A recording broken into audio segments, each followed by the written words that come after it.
It's great to welcome back to the program Yaron Brook, who's the chairman of the Ayn Rand Institute, host of the Yaron Brook Show. This is the second in a series of discussions that we're producing in partnership with the Ayn Rand Institute.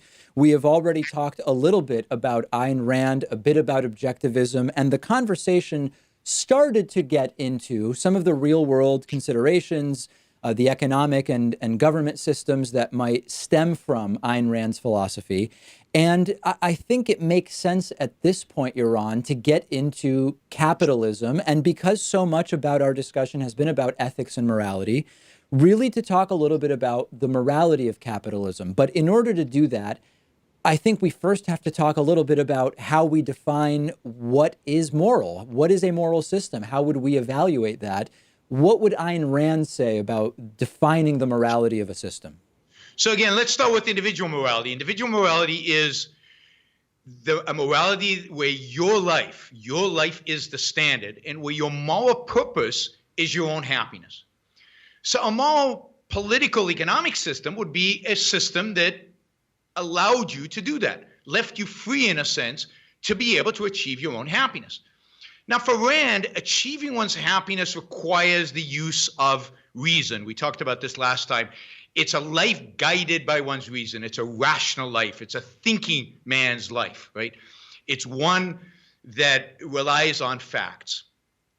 So one of the things, so the question then becomes, if I want to live a life guided by my reason with the goal of my own happiness is my purpose, what kind of world, when I get into a society with other people, what kind of conditions do I need in order to sustain that kind of life?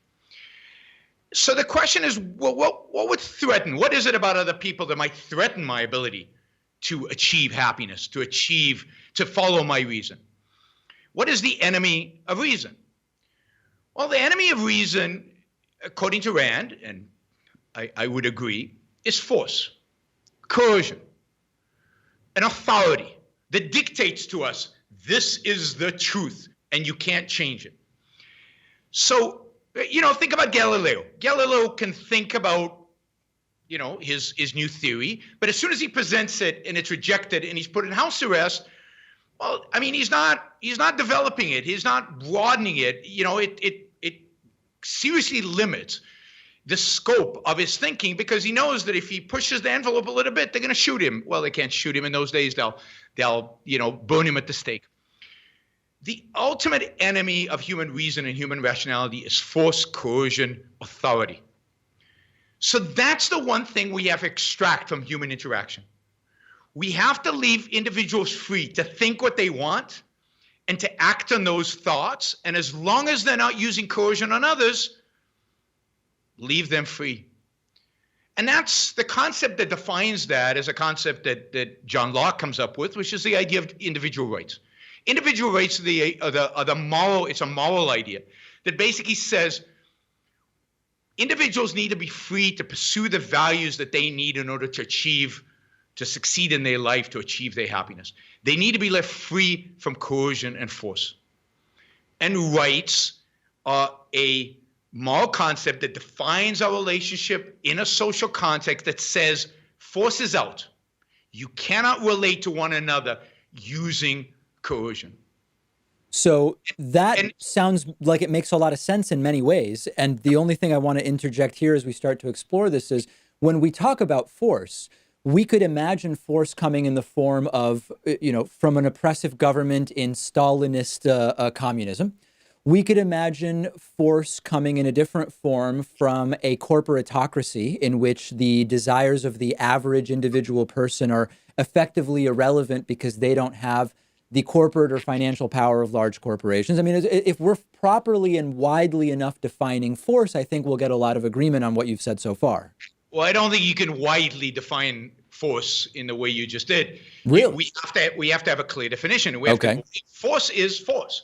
It is inflicting violence on somebody else. It is physically penalizing somebody else for their views, for their actions, for what they've done. And of course, force is appropriate. If there's a murderer out there, you want to physically remove him from the scene, put him in jail, use force to defend yourself. They're appropriate uses of force. But force is not me, convincing you or, intellectually manipulating you or some.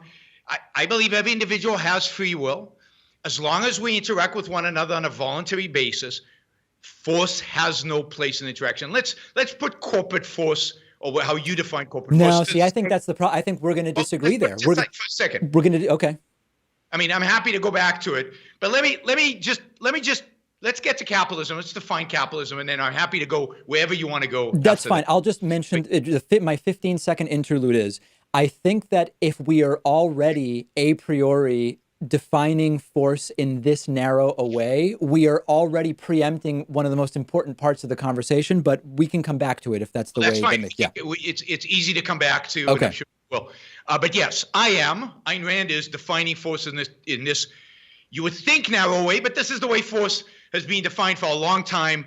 And this is not an unconventional view of force. It's only in the modern world. That's right. It's outdated in the modern world, I would argue.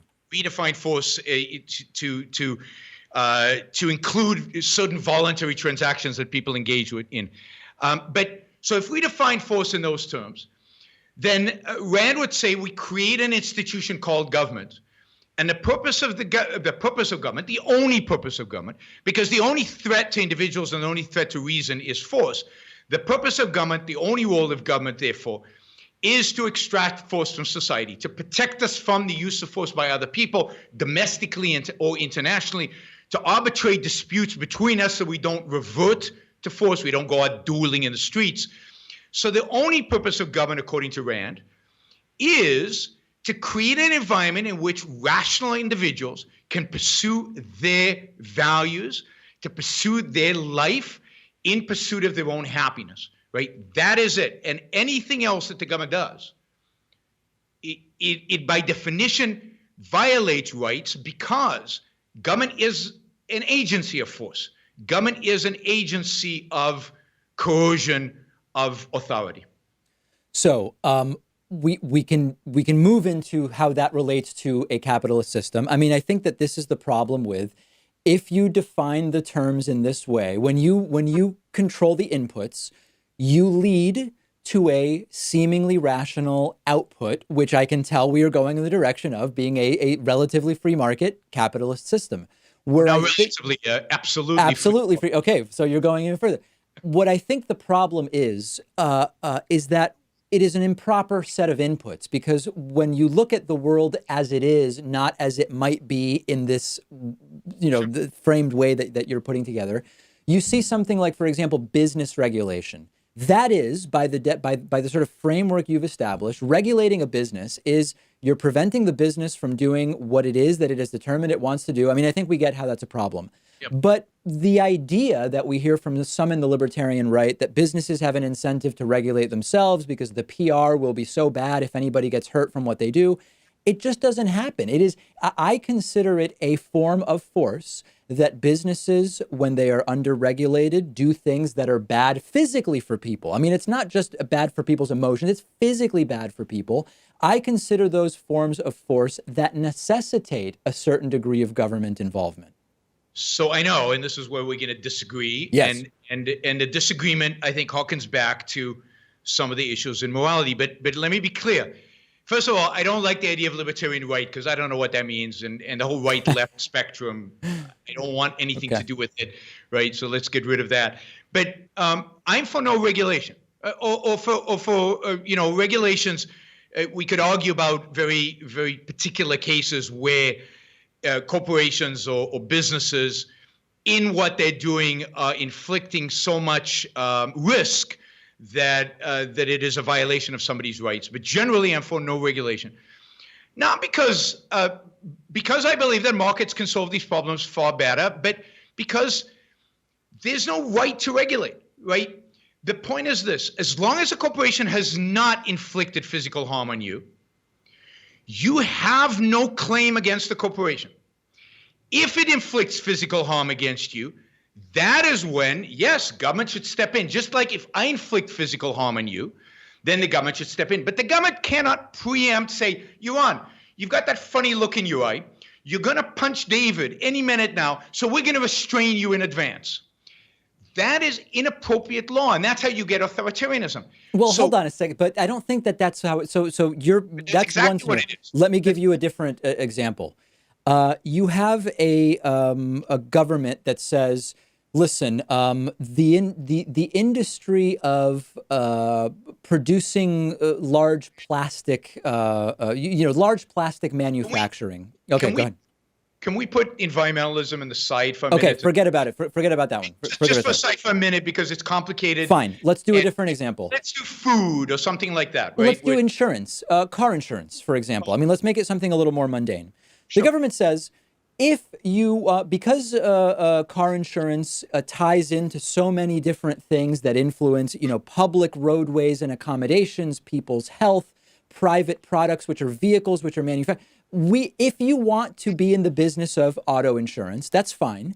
But there's a certain set of rules that you're going to have to abide by with regard to whatever, right? Premiums and the ways in which insurance can be sold and all these different things.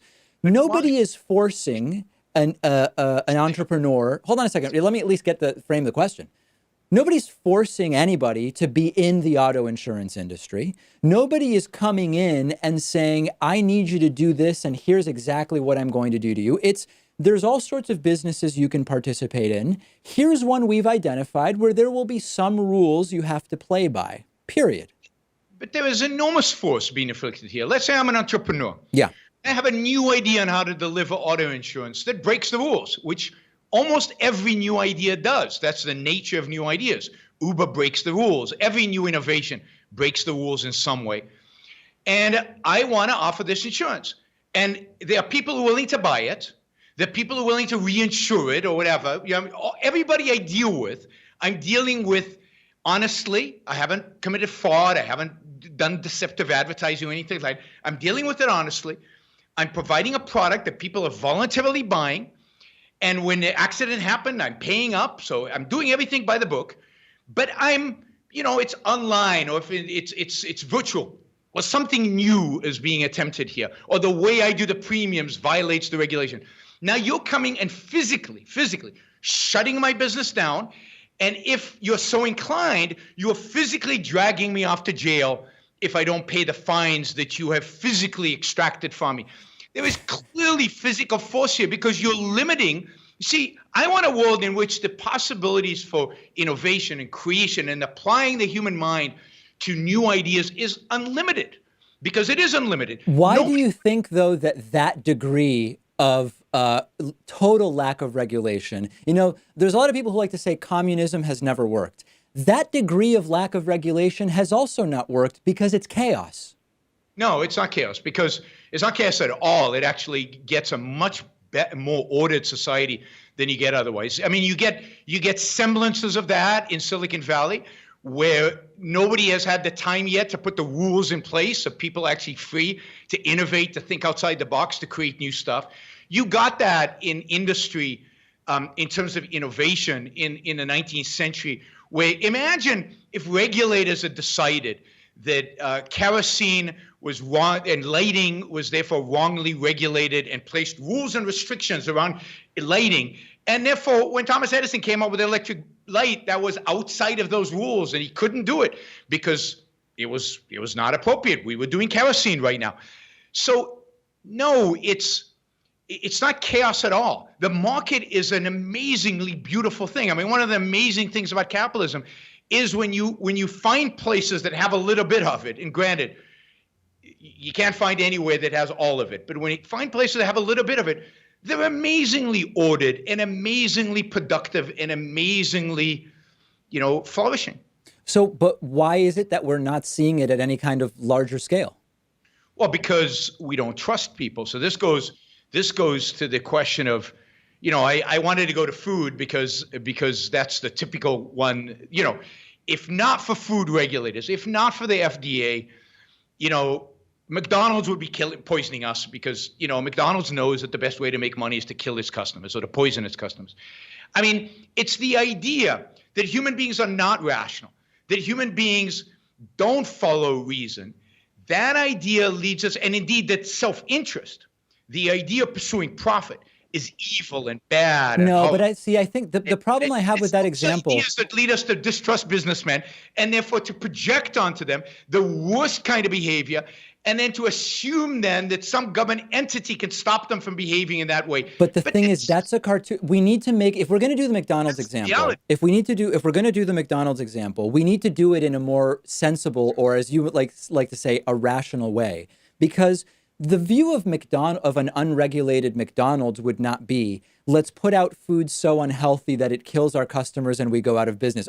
That's a straw man. It's a red herring of sorts. The way McDonald's would operate it, hold on.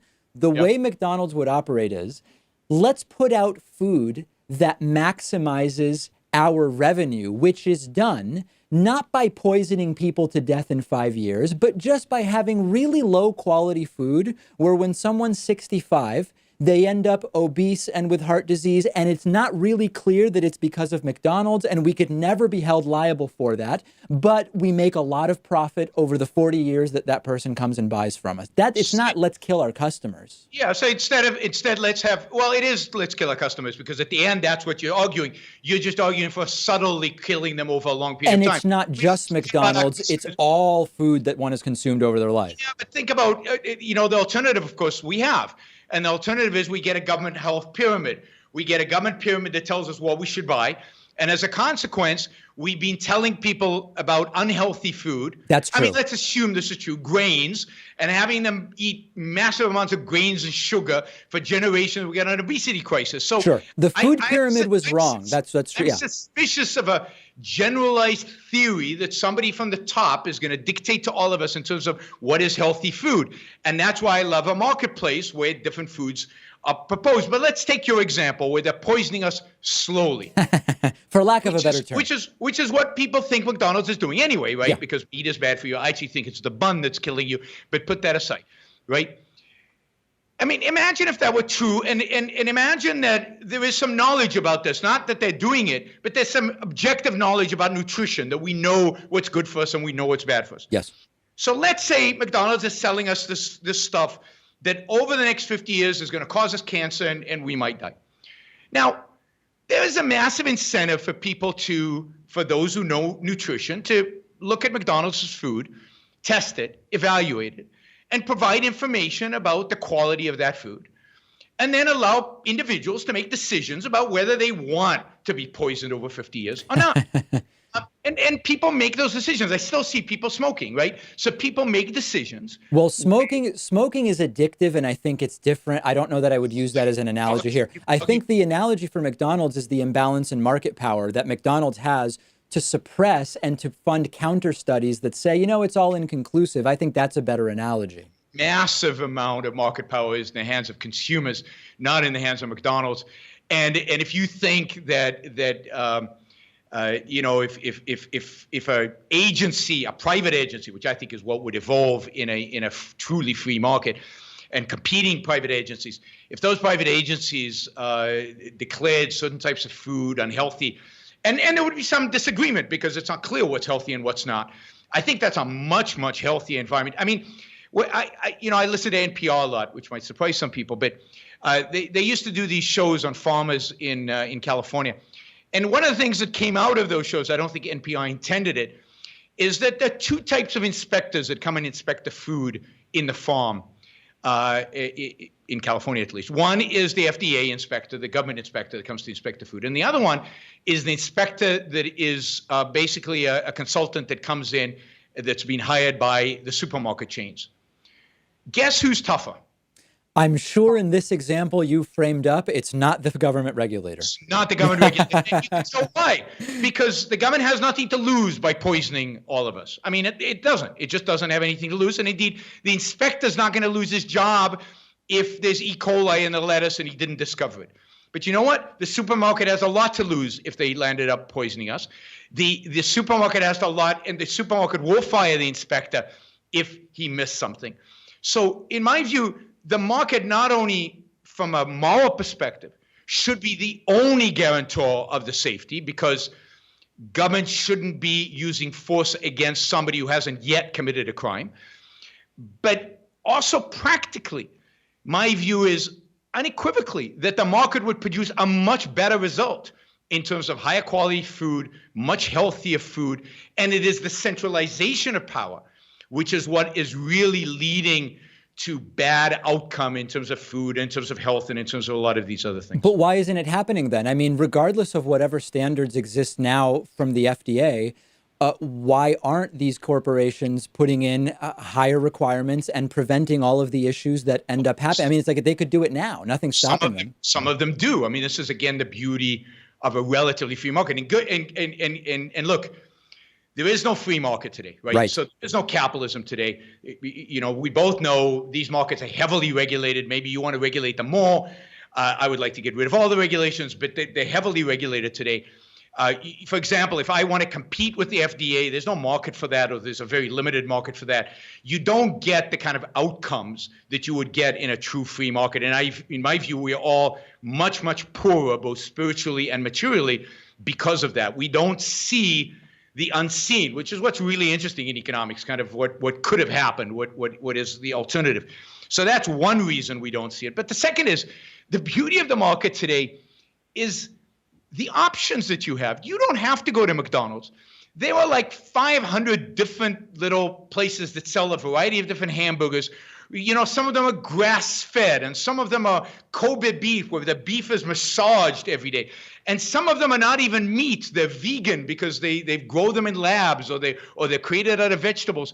I mean, the amount of variety. So whatever your view of health is, you can find a niche, and usually, for the most part, at a reasonable cost, of every variety of type of food that you want. Versus if we had more regulation and when we forced everybody to be at the same, you would have less variety, less choices.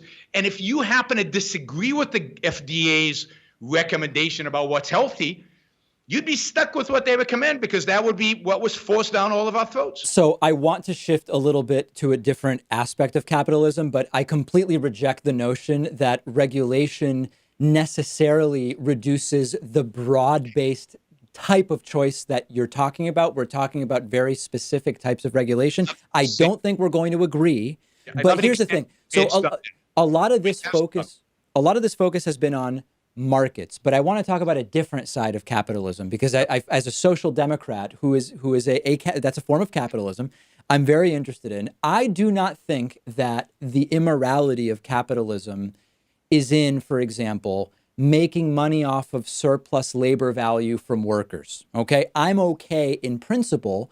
I don't even buy that terminology. That terminology is completely bogus. Apply the terminology you want. But what I'm talking about is the idea of an entrepreneur or a capitalist investing in the equipment, taking the risk, getting the insurance that's required, which I'm fine with, so that they can earn a profit. I don't have a problem with that. The problem I have is in 2019, we're way past the point of capitalism being able to generate enough wealth for everybody on the planet to have a reasonable standard of living. I'm not talking about everybody has the same standard, and I'll frame it up, and you'll have more than enough time to respond. My concern is, I think that at this point, capitalism should not perpetuate more inequality. Capitalism has no reason to allow people to go hungry, many of whom still do and die of hunger on our planet. And that is where I find the system to be practiced in an immoral way. I don't think the system fundamentally is immoral. So that to me is really bizarre, right? Because there is no limit to how much wealth can be created. There is no limit to how good life can be for every one of That's not true. We are on a planet of limited physical resources. There is some limit to the wealth that can be created. None of that is true. I don't believe in limited resources. We can get to that. Okay. But let me just address this. 8 billion people. How do we? There's no limit to how much wealth can be created. Even if the planet has limited resources, we haven't even touched the beginning of exploiting those resources. There's so many still. It's a massive different argument. There's a massive ball of resources. We've touched a little bit of it, and there's a ton of resources still available to us. But 8 billion people, 30 years ago, about 30% of the world population lived on $2 a day or less, according to the United Nations. I knew you were going to do this. But do it. Yeah. This is fact. Okay. Right? I'm using fact. Right. Today, that number is 8%. And if you look at where that decline has happened, where people have exited extreme poverty, Yep. it's in places like China and India and much of Southeast Asia. Yes. Places that have adopted elements, a little bit, not nowhere near as much as I would like, elements, little bits of capitalism. And the middle class in those countries is grown by hundreds of millions of people, which suggests to me there's tons of wealth to be created. And I expect the same thing to happen in Africa. One of the things that I believe is so tragic is that a lot of the policies that I find on the left well, we don't want to use left. I find you said we weren't using those terms. Yes, I don't like those terms. We find on the democratic socialist side, it would actually prohibit Africa from ever becoming middle class, which I think is unbelievably tragic. But I believe that hundreds of millions, every human being on the planet, should be and could be living at the standard of living of an American middle class family if we adopted capitalism. And I don't consider social democrats capitalist. Why not? It's all mixed economies. There are elements of capitalism, elements of socialism, and we shuffle around the mixture. I want capitalism. So when I talk about capitalism, I talk about the pure form of capitalism. If we actually adopted that, billions of people they've already escaped poverty, would now escape being poor at all and become middle class. So I think that argument maybe doesn't really get at what I'm pointing to. I mean, listen, the argument is often, when you say, look at the number of people that have been brought out of abject poverty as defined in this particular way over the last 30, okay. We can define it any way we want. But hold on a second though. But this is, there's another argument that's similar, which is, hey, you know what? Who's complaining about poverty in the US? Everybody in the United States who is in the, other than the bottom 0.5%, is living better than the average person did in ancient Rome. Who cares? Who cares? I mean, it is not today's standard. The whole point is we are at a different place today. Why are we comparing ourselves either to countries that we don't want to be like or to other times? What we need to deal with is the reality today. Nobody needs to go hungry today.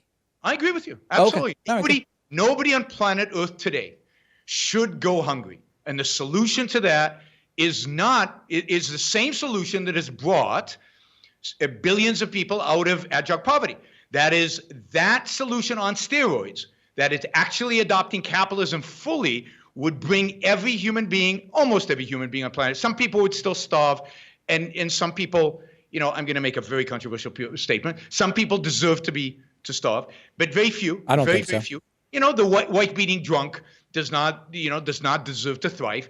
But the point is that almost everybody nobody should be starving on planet Earth today.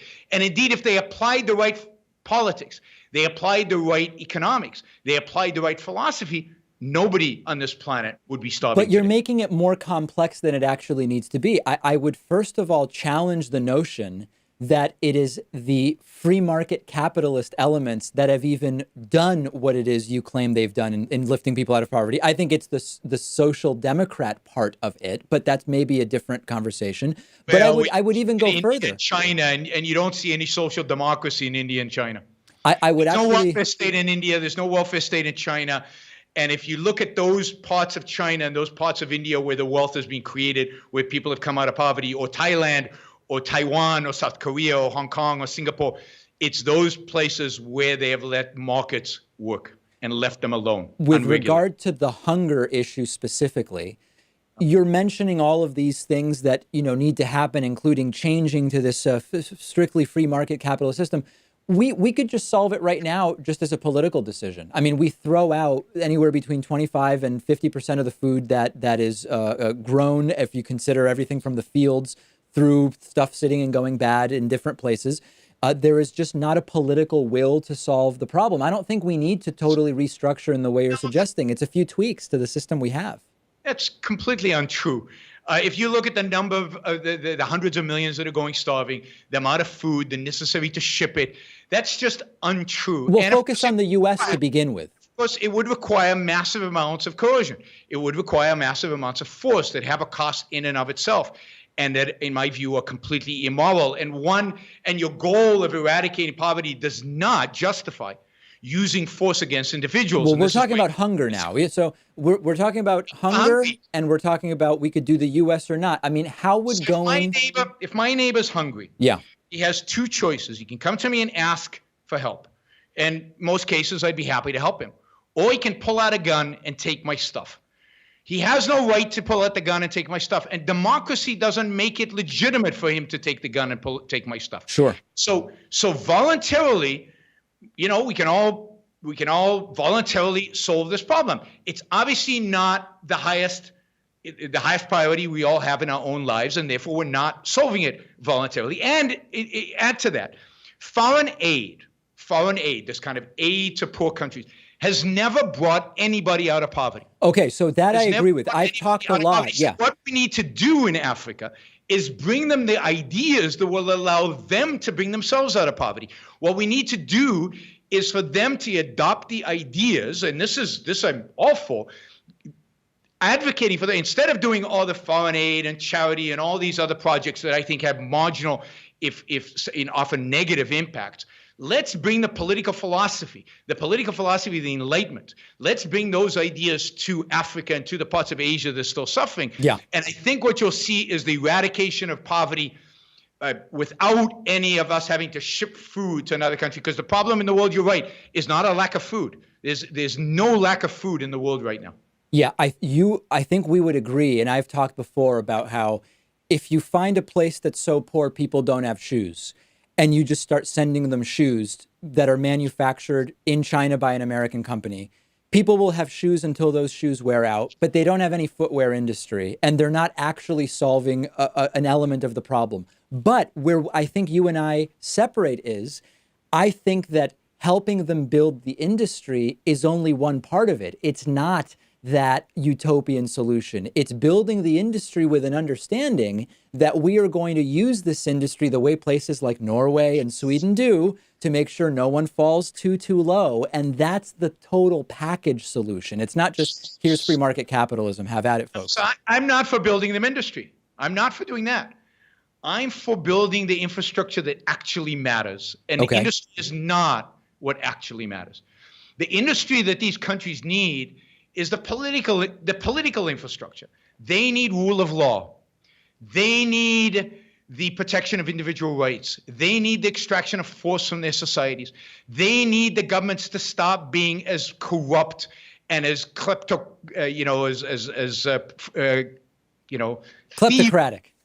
Kleptocratic. That's the word I was struggling with. Kleptocratic as they are. They need the infrastructure of ideas. They need to respect reason. Think about the problems in Africa right now. We're trying to eradicate things like Ebola, where there are conspiracy theories constantly in preventing the eradication. It's not that hard to fight Ebola. The hardship is when people won't take the vaccines or won't take that. It's ideas that change the world. It's ideas that actually bring people out of poverty. And one of those ideas has to do not with us building them industry, but with them creating the infrastructure to allow them to decide what industries to build, and then to trade as equals with the rest of the world. And this is why I'm pro-free trade. This is why I would like to see zero tariffs globally, and certainly unilaterally. So it's not that I think we owe them anything. It's that if we want to bring them out of poverty, the only way to do it is to get them on the path of the right philosophical ideas. So I think that the evidence shows, and I'll tell you what I think that evidence is, that you're basically half right on this. And there's a lot of really good people that have done a lot of work on this, including Angus Deaton, I think, has, and I'm thinking of others. There are a few factors that seem to determine whether a country can, as we're kind of talking about like a getting going on their own sort of, it's hard to define it exactly, but I think we all know what we're talking about. And those factors are not whether there's a really free market. That actually does not seem to be the factor. The factors seem to be, and this is the data that I've reviewed, and you can tell me where I'm wrong. Number one, the level of government corruption. That is important. You mentioned that one, and I completely agree with you. Number two, confidence that laws will be enforced. Rule of law, but and that this applies to regulation as well. We're not talking just about criminal law here. We're talking about regulations, bureaucratic nightmares that exist in many places where it's hard. So that, and then number three, is also, generally speaking, what we would call a business environment, which is one that probably goes to what you're saying. So I think that you are right on some of these elements, but you're ignoring some of the others. So first of all, I'm not ignoring any of those. I said corruption. I said rule of law, and I think the primary in rule of law, and again, we could take some cases and we can test this out. The primary thing about rule of law is the protection of contracts and the protection of property rights. If you protect contracts and property rights, think about Hong Kong. Hong Kong used to be a fishing village. And when the British came there, particularly after World War II, all they did was rule of law. You know, there was no voting even. You get, if the property is yours, it's yours. If contracts, we respect contracts, we adjudicate disputes, that's it. No safety net, and no corruption, by the way. So the British imposed no corruption, but there was the rule of law. And millions of people swam there. They did whatever they could to get to Hong Kong. And in less than 70 years, they are now a per capita GDP higher than the United States. So it's very, very doable to get rich quickly when you just do these simple things, which are all based on this idea of freedom. That is, you protect people's property rights, you protect their voluntary contracts, and otherwise, and no corruption and so on, and otherwise you leave them free. And if you look at Africa right now, the two countries that are doing the best, Botswana and Rwanda. And Rwanda, think about what happened in Rwanda not that long ago, the massive genocide, the horrific genocide. And what the president of Rwanda has done is he instituted a regime that generally, not perfectly, far from perfectly in my standard, instituted property rights and the rule of law, minimized corruption. And that economy, I think, is the fastest growing in the world. Botswana has done similar things everywhere in the world where you basically adopt these few principles. And I agree with much of what you said. These few principles, they explode in terms of economic growth. I just think you're being a little bit convenient in the examples you're giving, because so I'll give a couple of examples. With the Africa examples, you're ignoring Nigeria, which has a very different status quo with regard to free marketeering and is rapidly becoming one of the largest economies on this planet, number one. When you give the Hong Kong example, when you consistently look at the places that actually score simultaneously high for a good business environment, but have lower inequality and more regulation. I mean, you know the places I'm talking about. We're talking about Scandinavia and Denmark, et cetera, which we're missing from your list of, Hong Kong's doing so great. Well, because partially I was taking as an example of that ramping up, okay, not the status quo. I'm happy to talk about Scandinavia. I'm looking forward to it. I don't know if we have time today. Probably not. Probably not. But let's make sure that next time we talk about Scandinavia, because I think it's an important example that, yes, that obviously your side uses all the time. So I may use it a little differently than some others, but I'm glad to talk about it next time. What was the other example you gave? Oh, Nigeria. Look, Nigeria is a country that does not have property rights, not a respect for property rights. That is, if to the extent that it is one of the biggest economies, it's far from being one of the biggest economies in the world. But to the extent that it has a large economy, it's all driven by the fact that it has oil.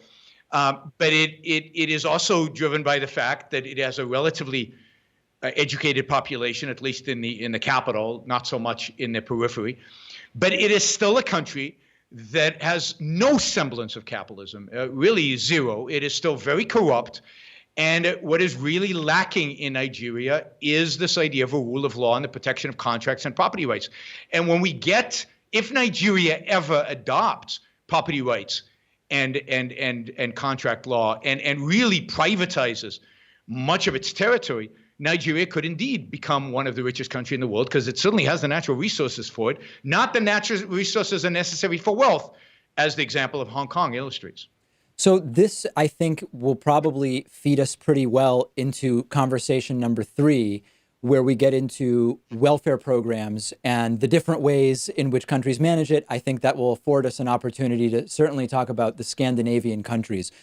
So on that note, I will remind you that we've been speaking with Yaron Brook, who's chairman of the Ayn Rand Institute and host of the Yaron Brook Show. This has been the second conversation out of 4 that we'll be having with Yaron. Yaron, I look forward to continuing the discussion with you. As do I. Thank you for doing this, David.